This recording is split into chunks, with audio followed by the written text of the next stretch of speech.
Hi, everybody. It's a cemetery ghost. Blessed evening and welcome to tonight's Bible verse, which is Genesis 1, 2. I'm going to read this.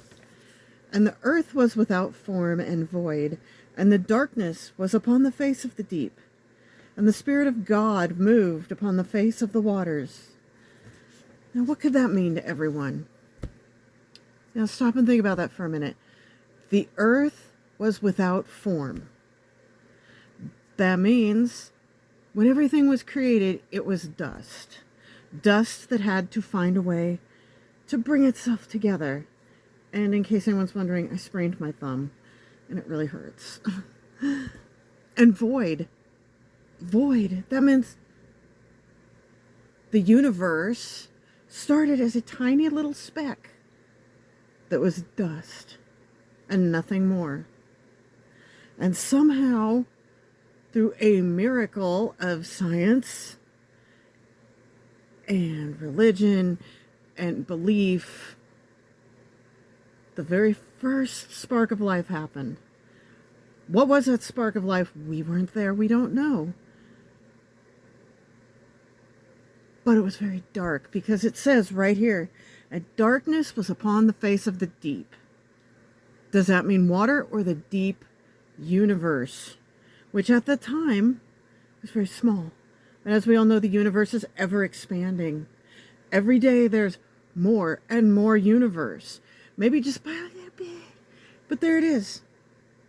And we get to be a part of this. Like right now, just on our planet alone, we are having the blessed event of getting to see a continent rip itself in half.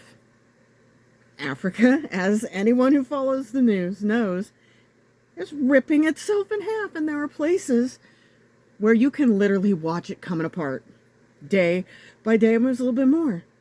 This has happened since the dawn of time on every planet. So this is nothing special. This is just the miracle of science and God and energy coming together and doing what it does. Tomorrow, a new species just on this planet could be born. A special baby and a special egg could hatch that's just a tiny bit different than all of its siblings. And therefore, it becomes a whole new species. And I think that's pretty cool. I think it's pretty cool that those kind of things can happen because of free will. And because of the Spirit of God. Because He moves everything.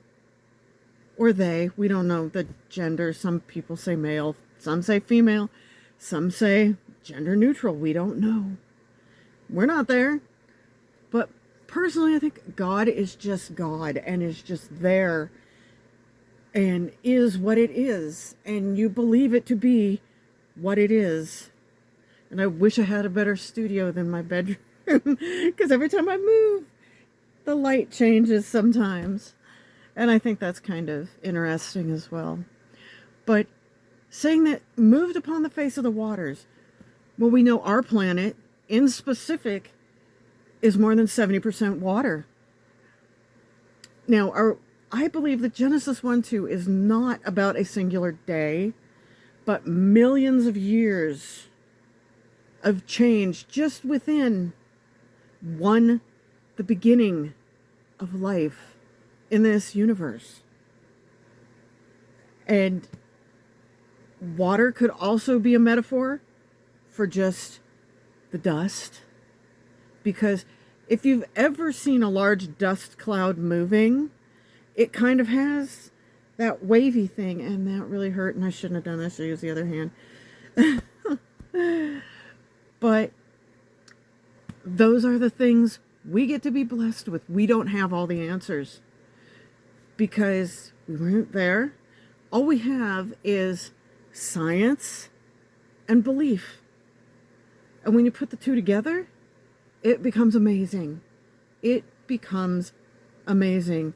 We all know prayer works. We all know directed intent works. And we all know that with enough time, dust becomes a planet, becomes a galaxy with countless planets, systems, people, races, species. It is amazing.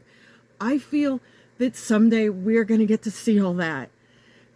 We are going to get to leave this planet and see some of those awesome things that people on other planets get to do. And if you have an open mind, and you should, because He gave us free will for a reason, to have your mind open. We know they've been here, and we may have even met some of them. But they could look just, the ones who came here could look just like us, and we wouldn't even know. We wouldn't even know we were talking to someone from another galaxy. That's a stretch. Or at least another system. Just on our little tentacle of the galaxy alone, there's multiple systems. So they could be neighbors. They could be neighbors. And that's kind of cool. So go outside, wave to the sky and say, hey, y'all, what's up? You never know. But everything formed from a speck and grew to this amazingness that we have now. An ever expanding universe that no one will ever see every single part of. But that's what makes it cool. That's what makes it cool. And if you believe in reincarnation, maybe you'll get to come back on a different planet. And hopefully you'll remember, wait a minute, we're not here alone. If people are saying, yeah, we're the only ones, and how is that even possible with that many stars? No, that's just not possible. Because someone as amazing as God would not do that, would not just create this and go, okay, I'm done now. Because look at the platypus. I mean, seriously, when He moved upon the face of those waters, was it like, oh no, here's a parts bin. Oh, what am I going to do with all this stuff? I can't just get rid of it. Let's put this here and this here and this over here. And I'm not sure why I've got a talon from a rooster, but throw that in there. Only when it came to life did He go, oh, yeah, that's a duck that carries his babies in a pouch and can rip you a new one with a poisonous spike. Some people are convinced that, somebody was having an off day with that one. I like the platypus. It's like me. It's unique and different. But we started out as nothing. And as our bodies decompose upon release of soul, we go back to nothing and we start again. We become dirt. And dirt grows things like plants and stuff. So it just keeps going. It's circular. It's the circle of life. So that's tonight's Bible lesson. Some of the stuff is hard to talk about because I'm just someone that got chosen and I don't know why. But when something starts out so, and darkness was upon the face of the deep. Well, you turn off your lights in your house, and unless you have other lights on, it's dark. But eventually light seeps in. And that could be God moving upon the face of your waters to make sure that you feel safe and you're not in a dark, scary place. And when you are in a dark, scary place, reach out to whatever you believe in. Whatever you believe in, your way of praying, do it. It works. It works. It can bring you comfort. Even if it's just a little bit, that little bit can grow like a beautiful flower. So, with that being said, blessed evening, everyone. Praise the Holy Spirit. And I hope everyone's tomorrow is awesome, even though it's Monday. Good night, everybody.